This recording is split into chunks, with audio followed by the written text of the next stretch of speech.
And on the 8th day, God looked down on his planned paradise and said, I need a caretaker. So God made a farmer.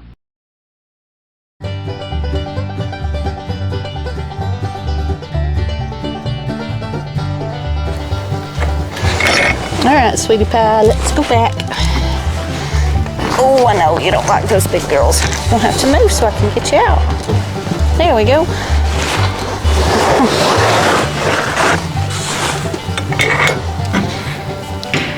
Go back to your pumpkin.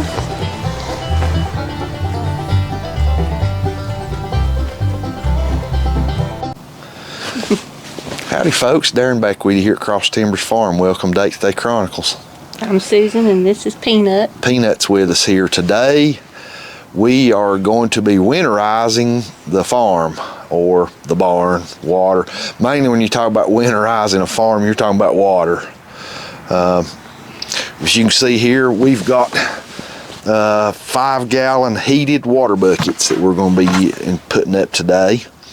And we also have a heated water bucket that's about a 2-gallon for the chickens that we'll be putting up. And we've got to run drop cords and feed drop cords along rafters and all that to keep them up out of the way and all that kind of good stuff. But we're about, what, 2 weeks behind doing this? At least 2 weeks behind. I've been taking a stick and busting ice out of buckets for 2 weeks now. Yeah, we've had some pretty cold nights. Yeah, and I did this morning. We had pretty thick ice on top of the water buckets this morning, and probably should have done this days ago. And well, I'll just go ahead and confess I went fishing instead.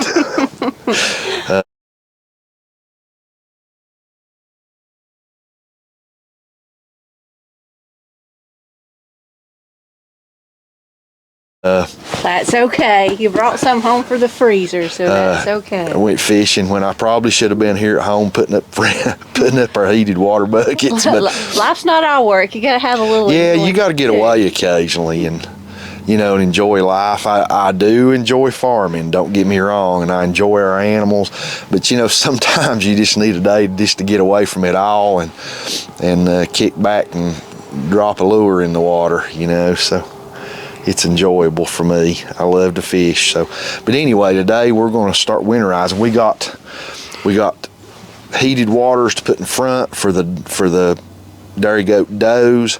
We got a heated water to put in the back for the bucks, and we've got a heated water for the chickens. Mm-hmm. Is that it? I think so. Because we'll leave that run open at night so Oakley can get in there to get water at night. Yeah, the dogs we're not that worried about. They can drink out of the 5-gallon ones for the goats, and if we put Oakley in this area where nothing else goes at night and in inclement weather, then I just set her a bucket out here, and it's easy, a small bucket that's easy to knock the ice out of, and there's cat hair floating all in the air. I'll tell you how important these buckets are. We started farming when our youngest was about 10 or 11, and she had a horse, and it was her responsibility. And the second winter that we had her, for Christmas, she asked for a heated water bucket. Yeah. So that's how important a heated water bucket is. Yeah, how many 12-year-old girls asked for a heated water bucket for Christmas? Of course, we did, and we bought her like a big, like a 15 or 20 gallon. Yeah, it's pretty large. We don't use it. It's just a little too large for the goats. Yeah, we don't use it at this point. At some point in the future, we might, but for now, we got these buckets has been in storage, and these are, I don't even know a brand name of them. You can pick these up at about any farm supply store. They're just a 5-gallon bucket, and underneath the bottom they have a heating element with a cord that comes out, and I've got the cord stored in there for now. But one thing that I always do if you're putting up heated water buckets, and this is really, really important, to keep your barn from burning to the ground. If you're using a heated water bucket and your receptacle or your power outlet is too far away for this cord to reach, and you have to use a drop cord, make sure, and this is not optional, make sure that your drop cord that you're using is rated for outdoor use, and that the gauge wire of that drop cord is at least the same as the cord that's attached to your bucket, or larger. I prefer to go larger. If your drop cord's one of them little flimsy 16 gauge wire drop cords it's designed to use for a lamp in your house or something, and you plug it into this, you could look out your house window, your kitchen window towards your barn one day and see it on fire. What happens is these heating elements pull so much amperage and voltage that those little bitty drop cords are not rated to carry that much electricity, and they will heat up and get hot, and the next thing you know, if they get hot enough, they'll melt the insulation around them, and the next thing you know, you could have a fire going on.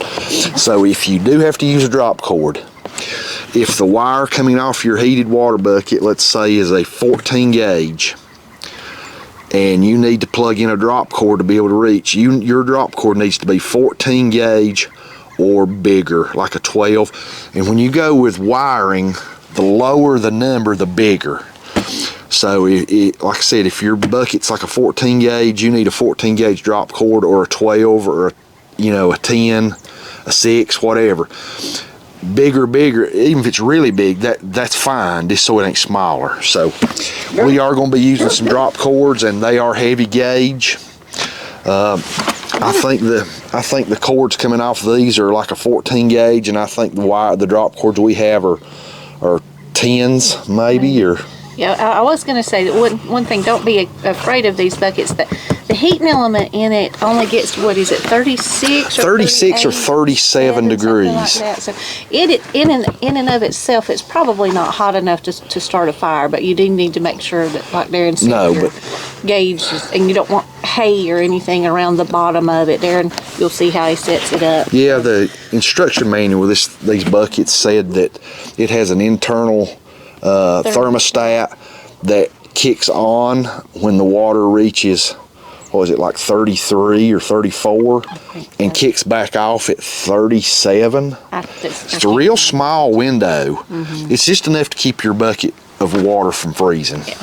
So, but the electricity going to it in real frigid conditions, if your drop cord's not heavy duty enough wire, could cause major issues. So always err on the side of safety. If you're not sure exactly what size your cord coming off your bucket is, get the manual or the tag and start doing some reading. And then if you still can't tell, you can just hold it and look at a drop cord, and you can tell that drop cord's so much bigger. Use the big one.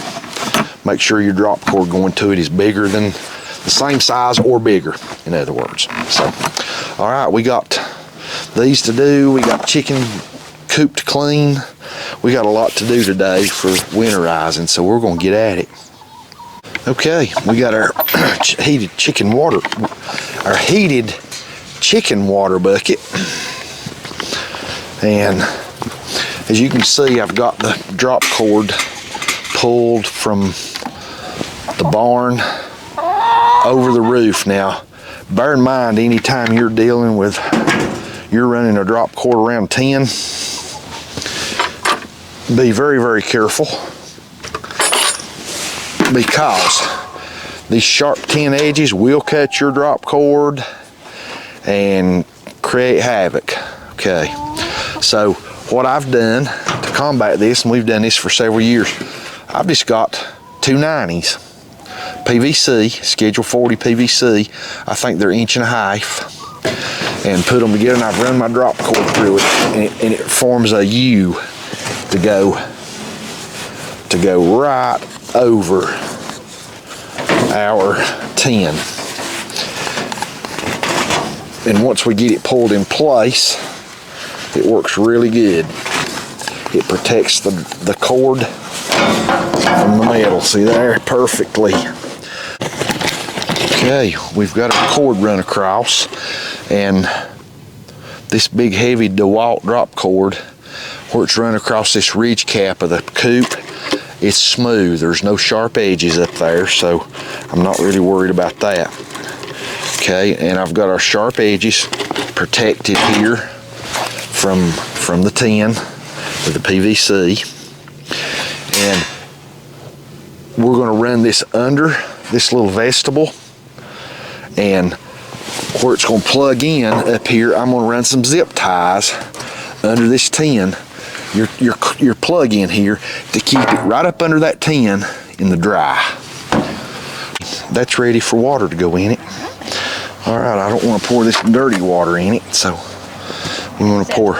Looks like we're done with the chickens, except for filling it up. So I'll turn the camera off and I'll go get cleaned. Yeah, one thing, you know, if you wonder about the cord, now, if we had goats in here or something like that, I would be worried about that cord of goats chewing on it or something like that. But we have never had not the first issue of chickens pecking at that cord. None. They don't mess with it. So I'm not worried about this cord being protected as far as from the animals goes, because there's nothing in this run but chickens. And we've used this for years, and you can run your hand up and down that cord and there's not a nicked place on it. The chickens don't bother it, so I'm glad for that.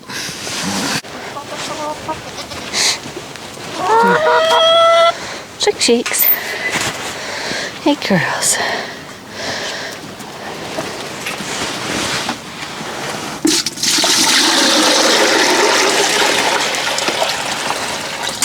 There we go. There we go, girls. Okay, no more busting ice out of the chicken bucket. Thank goodness. Okay, we got our cord running, and you can see it's low enough to clothesline, the old saying, clothesline somebody. So we run our drop cord overhead. This is a real short distance, I'd say 20, 25 feet at the most. And instead of letting the drop cord just lay on the ground and get stepped on and walked on, we string it overhead so we can just walk under it and it's not getting trampled on. But it's got some slack in it. And what I'm going to do is I'm going to use this. These are just wire staples, okay, and attach it up here, get it pulled up close, get some of this slack out of it. About like that.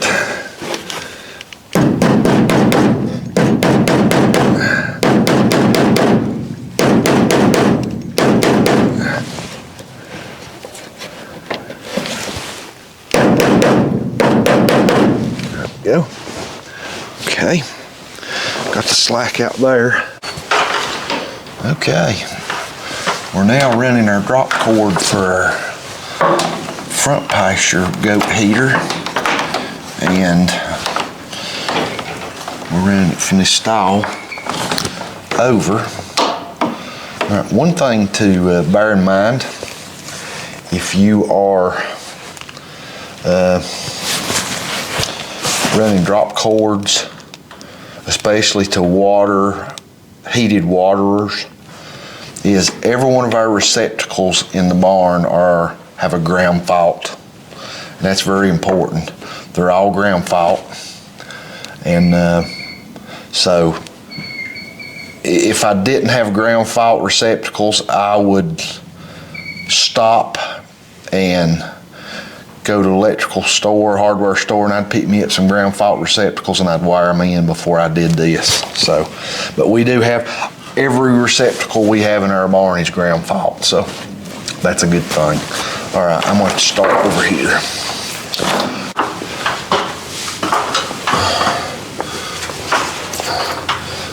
We're out here through the barn and out.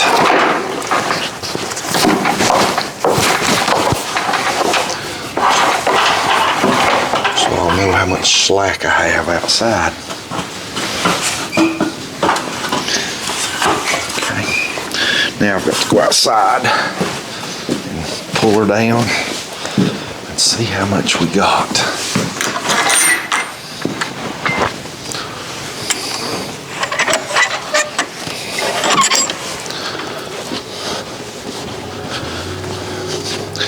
Okay. Right here is our hook where our heated water goes.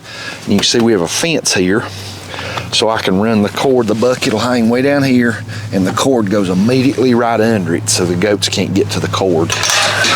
And those cords have a wire coil around them too.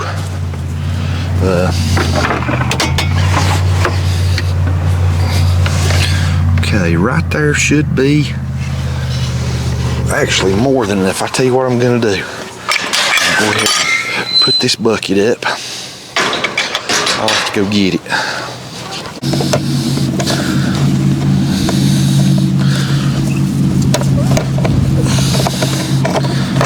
Okay, there's our cord. You can see it has a place right there for it to go through.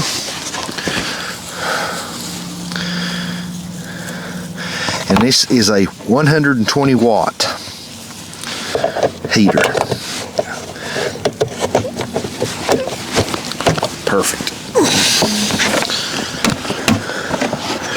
Okay. Now let's take our cord, fish it around under the fence.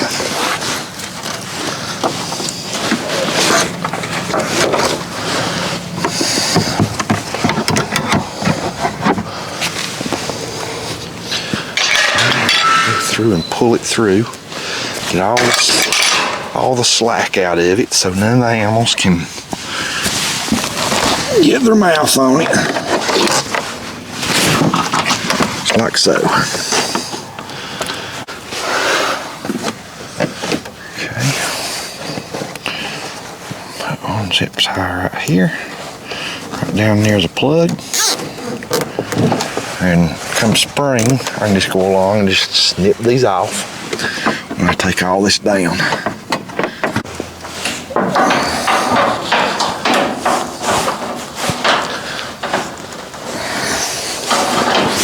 There we go.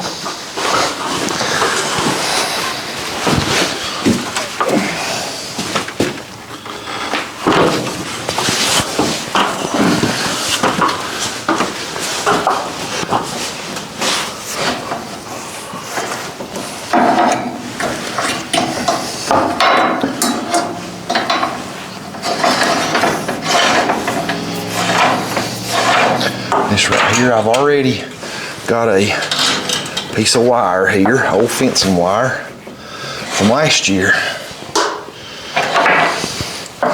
where I can coil it up. Starting about right here, I'm just going to coil it.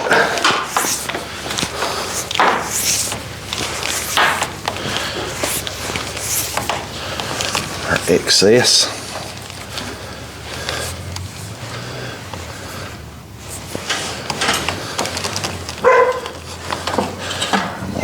Wire around it. It's around our truss. Just twist it off. And there we go. Okay. All I need now is probably maybe one zip tie right here. And this one's done. Okay, another zip tie. Just to tidy up these wires right here. They're this cord. They're at the bottom. Make a nice neat bundle out of it. Okay. The front heated water is ready for water. All right, we'll get that done and we'll move to the back. All right, so we've got the heated water buckets up, and while we're out getting things ready for the winter, we are going to go ahead and get the coop winterized. I try to clean our coops about 4 times a year. We use the deep litter method, so in the spring, summer, and early fall, we don't keep as much bedding down in the floor. But what I'm going to do today is I'm going to go through and skim off all the top layer that is dirty. And then I'm going to go get a load of pine needles down in the front pasture. I put those down, and then I put pine shavings on top of that. Throughout the winter, I will go through and skim those pine needles off. I'll skim the pine shavings off until I get to the pine needles, and then I'll know I've got enough. Then I'll just put fresh flakes down. It helps insulate the coop through the winter, but you do want to make sure that you're not letting your stool get really deep through the winter. So that's why I do a layer of pine shavings, pine needles, and pine shavings, so that I can get that top dirty part off without going all the way down to the floor and having to clean up so much through the winter. So that's what I'm going to do now. I'm going to get this top layer out, put down some fresh pine straw, pine needles, and then our pine flakes, and he's about to get shocked. Rodeo is very interested in Darren right now. But that's what I'm going to do to winterize the coops. We go through, we put our plexiglass, it's already back on. Darren has fixed our chicken coops they have a window, and we just have hardware cloth on them, but we do keep plexiglass in the wintertime to keep the cold air and weather out. So the other side's already done, this one's up. That's really all we're going to do. I'll put down some extra thick bedding in the nest boxes, and then our coop will be ready for winter.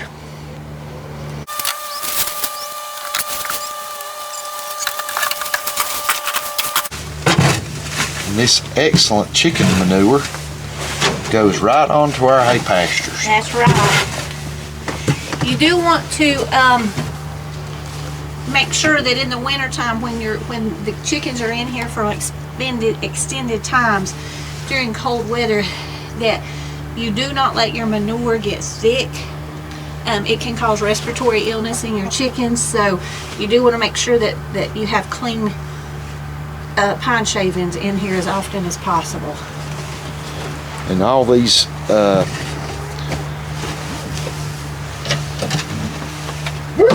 chicken litter that we have, that is what we fertilize our hay with.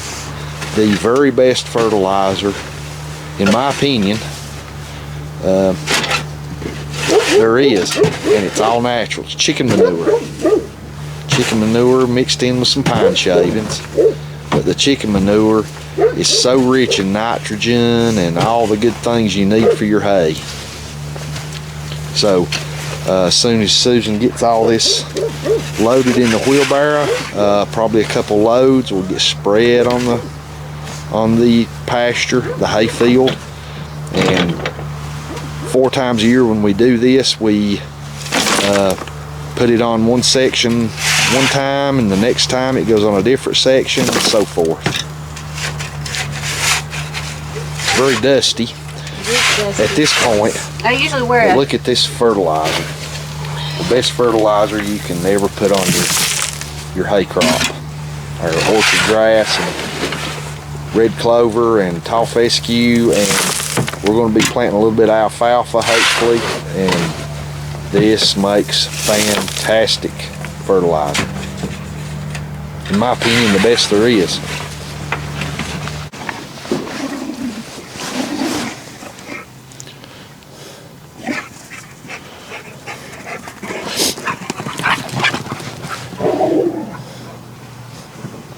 Okay, while we got dog wrestling, WWE of the canines going on, that's how they play. They're not fighting. They love to wrestle and play with one another.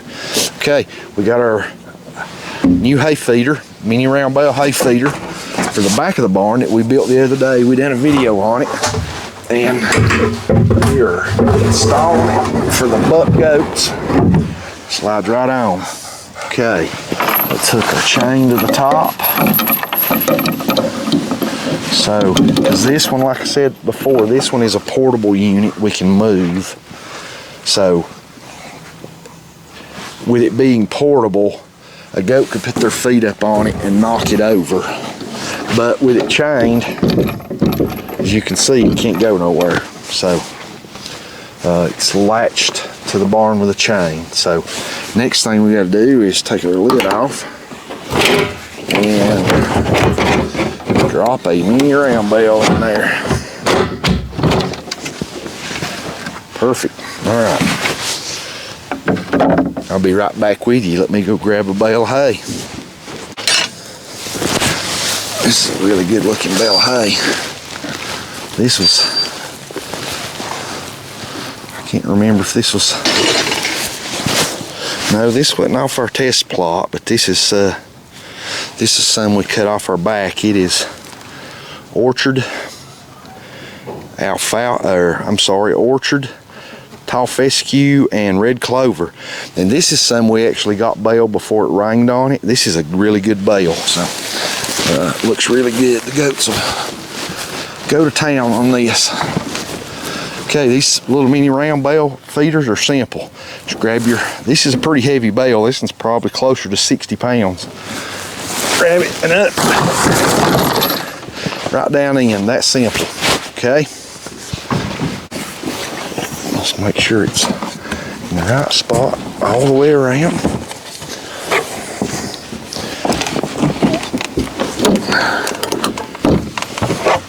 There we go. Okay, when you drop your mini round bale into the feeder, the next thing you need to do is take your pocket knife and reach in here, give your twine wrap a cut, find the next one down, see how it kind of comes out, come around, give it a pull. Okay, and come back around to the other side.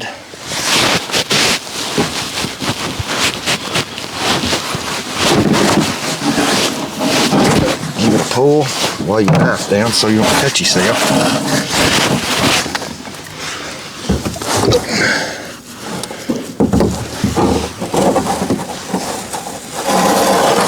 As you can see, and you don't have to cut it all the way up, just cut enough off of it to where, you know, your animals ain't gonna make a mess out of it. It's really about all you have to do. Some people don't mind if it's all over everything. I kind of do, so I like to keep it neat. I do not like coming out and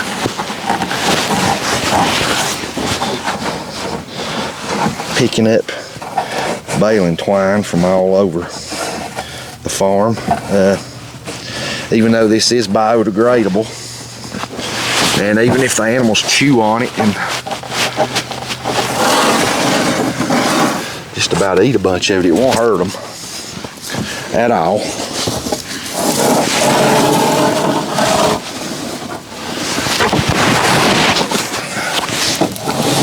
And you see how this round bale's just spinning in here? Comes right out.